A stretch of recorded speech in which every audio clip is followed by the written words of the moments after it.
কংগ্ৰেছ দল এনেকুৱা এটা দল, এই কংগ্ৰেছ দলে মুছলমানক এটা সময়ত ভাতৰ লগত বিষ মিহলাই হত্যা কৰাৰ চেষ্টা কৰিছিল। যে কংগ্ৰেছ দলটো এতিয়া এনেকুৱা এটা দল যে পুৰণি বাছগাড়ী, যে কংগ্ৰেছ দলে যিসকল ব্যক্তিয়ে মুছলমানক লৈ পেলাই তুষ্টিকৰণৰ ৰাজনীতি কৰে সেইসকলক শেষবাৰৰ কাৰণে সকীয়াই দিছোঁ। যদি আপোনালোকে মুছলমানক যদি ধৰ্মীয়কৰণৰ ৰাজনীতি কৰিবলৈ চেষ্টা কৰে তেনেহ'লে কিন্তু আপোনালোকৰ খবৰ আছে। গতিকে দুৰ্ভাগ্যজনক কথা যে যোৱাকালি ব্যস্ততাৰ কাৰণে মই আজি নিউজটো চালোঁ।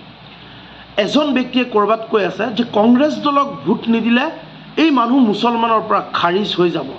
গতিকে আচৰিত, নিন্দনীয় আৰু দুৰ্ভাগ্যজনক কথা। আমি অসম সংখ্যালঘু সংগ্ৰাম পৰিষদে স্পষ্ট কৰি দিছোঁ, যিজন ব্যক্তিয়ে এনেধৰণৰ অদ্ভুত আৰু নিম্ন মানসিকতাৰ মন্তব্য কৰিছে সেই ব্যক্তিজনক মই কৈছোঁ যে আপোনাক যদি মুছলমানে কংগ্ৰেছক ভোট নিদিলে মানুহ মুছলমানৰ পৰা খাৰিজ হয়, সেইজন ব্যক্তি যিজনে এই মন্তব্য কৰিছে সেই ব্যক্তিজনৰ মাইকী তালাক হ'ল, এতিয়া মাইকীৰ লগত থাকিব নোৱাৰিব। স্পষ্ট কথা। কেতিয়াৰ পৰা এই ব্যক্তিজন আপোনাৰ মুক্তি হৈ গ'ল? আৰু এটা কথা মই কওঁ যে আজি কংগ্ৰেছ দলৰ কথা কৈ আছে, কংগ্ৰেছ দলক মুছলমানে কিয় ভোট দিব? কংগ্ৰেছ দল এনেকুৱা এটা দল, এই কংগ্ৰেছ দলে মুছলমানক এটা সময়ত ভাতৰ লগত বিষ মিহলাই হত্যা কৰাৰ চেষ্টা কৰিছিল। আৰু সেই বিজেপি বৰ্তমান মুছলমানক গুলিয়াই আৰু আপোনাৰ আঘাত কৰি পেলাই হত্যা কৰাৰ চেষ্টা কৰিছে। আমাৰ কাৰণে কোনো দল ভাল নহয়, স্পষ্ট কথা।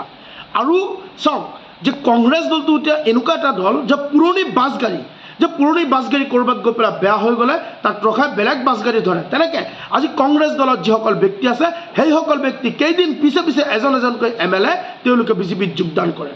গতিকে আমি অসম সংখ্যালঘু সংগ্ৰাম পৰিষদে সকীয়াই দিছোঁ যে কংগ্ৰেছ দলে যিসকল ব্যক্তিয়ে মুছলমানক লৈ পেলাই তুষ্টিকৰণৰ ৰাজনীতি কৰে সেইসকলক শেষবাৰৰ কাৰণে সকীয়াই দিছোঁ। যদি আপোনালোকে মুছলমানক যদি ধৰ্মীয়কৰণৰ ৰাজনীতি কৰিবলৈ চেষ্টা কৰে তেনেহ'লে কিন্তু আপোনালোকৰ খবৰ আছে। আৰু এটা কৈ আছোঁ, মই প্ৰশ্ন কৰিব বিচাৰিছোঁ, কংগ্ৰেছ দলটো ৰাজনৈতিক দল হয় নে ধৰ্মীয় আপোনাৰ অনুষ্ঠান নে কোনোবা এটা মাদ্ৰাছা হয় যে ভোট নিদিলে মানুহে মুছলমানৰ পৰা খাৰিজ হ'ব? মই আপোনালোকক কওঁ, আপোনালোকে জানি ৰাখক, কংগ্ৰেছ দলত এনেকুৱা হিন্দু ব্যক্তি আছে যিসকলৰ গাত এবাৰ চোলাত চুলে সেই কাপোৰটো দ্বিতীয়বাৰৰ কাৰণে নিপিন্ধে।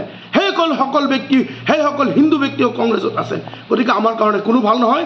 স্পষ্ট কথা, যিসকলে কংগ্ৰেছৰ এই মন্তব্য কৰিছে মুছলমানৰ পৰা খাৰিজ হ'ব, মই তেওঁলোকক কৈছোঁ যদি সৎ সাহস আছে কংগ্ৰেছৰ ৰাজ্যিক সভাপতি ভূপেন বৰা এইজনক কাণত ধৰি পেলাই দলৰ পৰা বহিষ্কাৰ কৰক।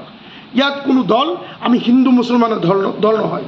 অসমৰ মাজত যিসকল থাকিব প্ৰতিজন ব্যক্তি অসমীয়া, প্ৰতিজন ব্যক্তিয়ে অসমৰ কালচাৰ মানিব লাগিব, ভাৰতৰ কালচাৰ মানিব লাগিব। কোনোবাই ক'ত কি দল কৰে কৰক, আমাৰ কোনো আপত্তি নাই। আমি অৰাজনৈতিক সংগঠন হিচাপে আমি আমাৰ কমিউনিটিৰ কাৰণে মুছলমানক অন্যায় অত্যাচাৰ কৰিলে, মাৰপিট কৰিলে প্ৰত্যেকটো ক্ষেত্ৰত আমি কাউণ্টাৰ দিওঁ। কিন্তু এনেদৰে তৰল মন্তব্য কৰিলে সেইসকল ব্যক্তিক অসম সংখ্যালঘু সংগ্ৰাম পৰিষদে সদায় প্ৰতি উত্তৰ দিওঁ।